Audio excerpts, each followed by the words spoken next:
Nesse vídeo vamos falar sobre a deusa Morrigan, deusa celta da guerra, soberania, morte e transformação. E se você não me conhece, eu sou a Dráquenes, ocultista e artista. E aqui nós falamos sobre ocultismo e artes, né, em toda a sua amplitude e gama que tem todos esses assuntos. Já peço que você deixe o seu like ou dislike se preferir, deixe nos comentários também, deixe algum comentário, compartilhe com alguém que possa gostar desse vídeo e siga lá nas outras redes sociais, que eu sempre aviso quando posto vídeo aqui, e também produzo umas outras coisas. E não esqueça de acompanhar o site, porque no blog do site tem bastante coisa legal. Tem também o catálogo, assim como no WhatsApp. E se você tem alguma dúvida, deixe nos comentários, que eu sempre leio, sempre respondo. O WhatsApp é somente para atendimento ao cliente, certo?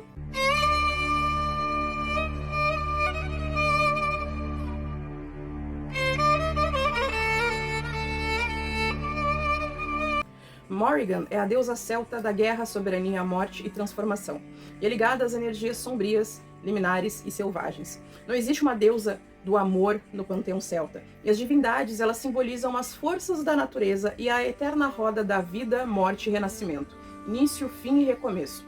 Na filosofia celta não existia vida sem morte, nem paz sem guerra, nem vitória sem luta. Para os celtas, a caça era uma atividade que envolvia rituais para assegurar o sucesso. Da mesma forma como as mulheres celtas, vestidas de preto, com os braços elevados, cabelos revoltos e proferindo maldições contra os conquistadores romanos, tinha uma forte componente ritualístico nisso, né?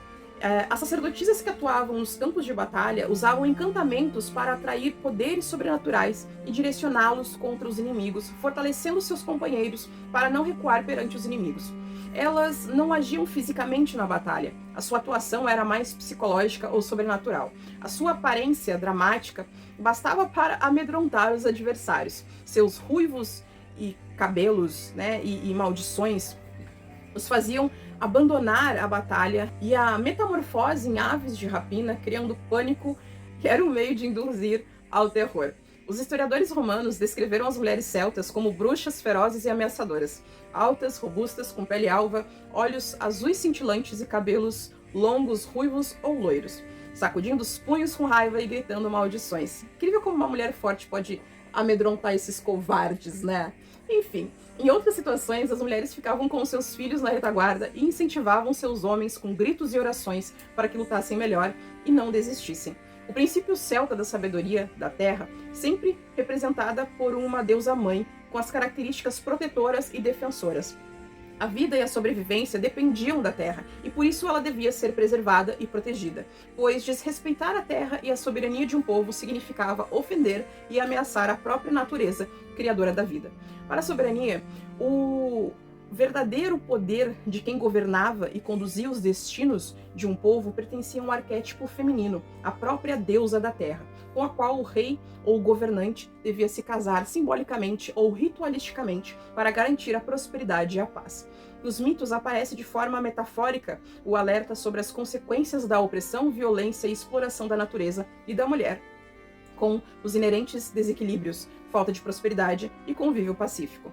A deusa Morrigan é um arquétipo paradoxal, ora jovem, ora velha. Pode aparecer como uma bela donzela e de repente se transformar em uma velha ameaçadora. Em textos mais antigos, a sua imagem era de uma linda mulher, os fartos cabelos ruivos presos em 9 tranças, um longo vestido vermelho, lavando-se na fonte do rio, né, no dia de Samhain, o começo do ano celta. Ela parece agachada e tem um pé apoiado em cada margem do rio, abrangendo assim as águas da vida. Originariamente, Morrigan era celebrada como a regente das águas correntes da terra abundante, e seus animais sendo a vaca, serpente, pássaros pretos, corvos, égua vermelha e lobo. Pode ser uma deusa arcaica na terra, que representava o interminável processo de vida, morte e transformação, e aparecia nas datas que marcavam transições, como Samhain, o fim do verão, o final da vida de um rei, o começo do inverno, nos dias de batalha, nas mortes e nascimento, nos limiares entre os mundos dos mortos e dos vivos e do sobrenatural e do material. Morrigan representa a passagem de um reino para o outro, bem como o medo, a coragem, a sabedoria que essa transição requer. Por designar as transições, ela é um psicopongo, ou um guia, dos processos inevitáveis, um arquétipo do destino e da sabedoria mágica da serpente, do corvo, das águas que correm e do sangue. Como o vidente regente dos ciclos da vida, tem o dom da metamorfose, e pode se mover de uma perspectiva para outra. Quando aparece na nascente do rio, lavando as armaduras cheias de sangue dos guerreiros que vão morrer. Mostra que pode prever o desfecho da batalha por conhecer o passado e o futuro, né? E tendo a sabedoria da serpente e a visão dos pássaros. Mais tarde, os mitos da Idade de Ferro se tornaram patriarcais, e a tríplice deusa da natureza recebeu uma outra definição como uma tríade de seres sobrenaturais, escuros, sinistros e agourentos, que sobrevoavam os campos de batalha, inspirando terror e destruição. Mas elas preservavam a sua natureza sexual e fértil, podendo mudar suas formas e aspectos, sendo ora benéficas, ora destrutivas.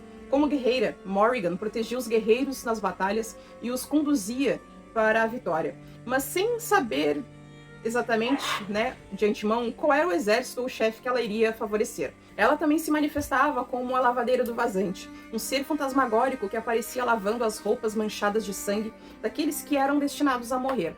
Na sua metamorfose fúnebre, ela aparecia como um corvo que sobrevoava os campos de batalha, emitindo sons assustadores e gritos que incentivavam os guerreiros protegidos e infundiam medo nos inimigos. Morrigan tem muitas faces e funções. A sua complexidade ultrapassa a simples definição de deusa da guerra, tendo aspectos que entrelaçam guerra, morte, proteção, sedução, sexualidade, promiscuidade, fertilidade, domínio, soberania e profecia.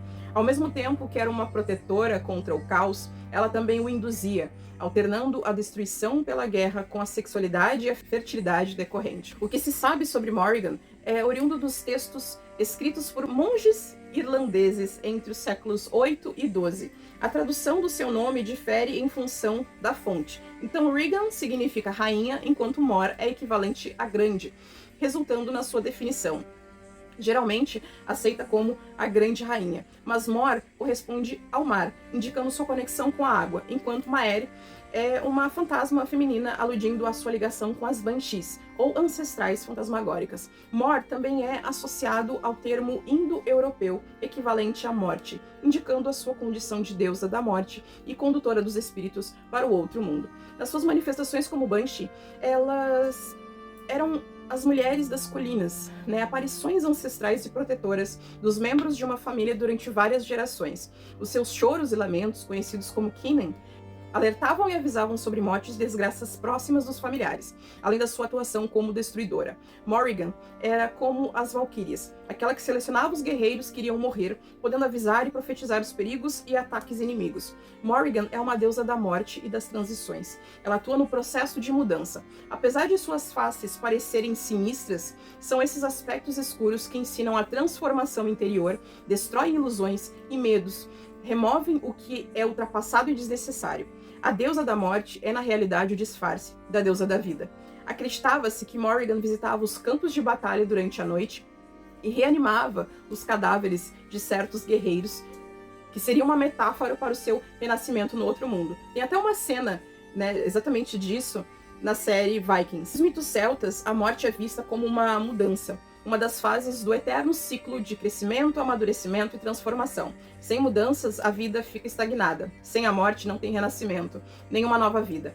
Compreender a morte significa aceitar as mudanças e transformações como passos necessários para a nossa evolução espiritual. Apesar da aparente contradição da ligação entre guerra e vida, fertilidade, sexualidade e soberania da terra, essas noções são interligadas, pois a guerra pode ser necessária para proteger o território e garantir a sobrevivência. A guerra e a sexualidade são expressões do vigor físico, já o derramamento de sangue promove a fertilidade da terra. A deusa da guerra possui o poder da profecia para prever a sorte nas batalhas, porque o destino dos guerreiros dependia dela.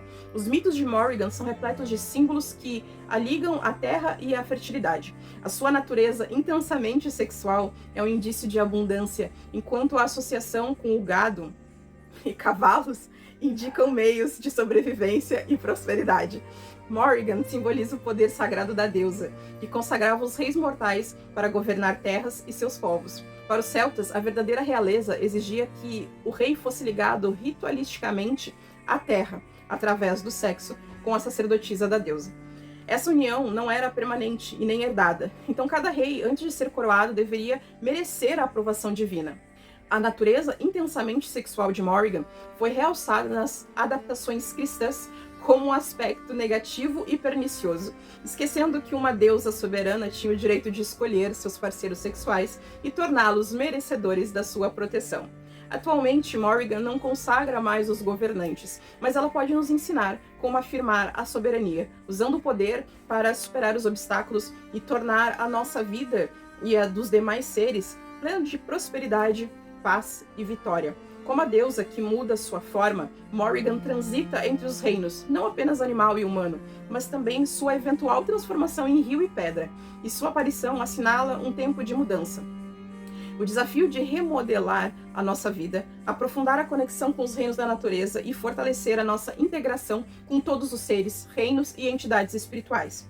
Os celtas acreditavam que os animais agiam como um elo entre o mundo material e o divino, facilitando a comunicação com os outros mundos e atuando como espíritos ancestrais ou totens tribais e familiares. Os animais aliados, associados com Morrigan, são o corvo, que traz a ligação com a magia, com a profecia, com o mundo subterrâneo, a gralha, que traz a mensagem espiritual, assim como a conexão com a morte e com o vazio.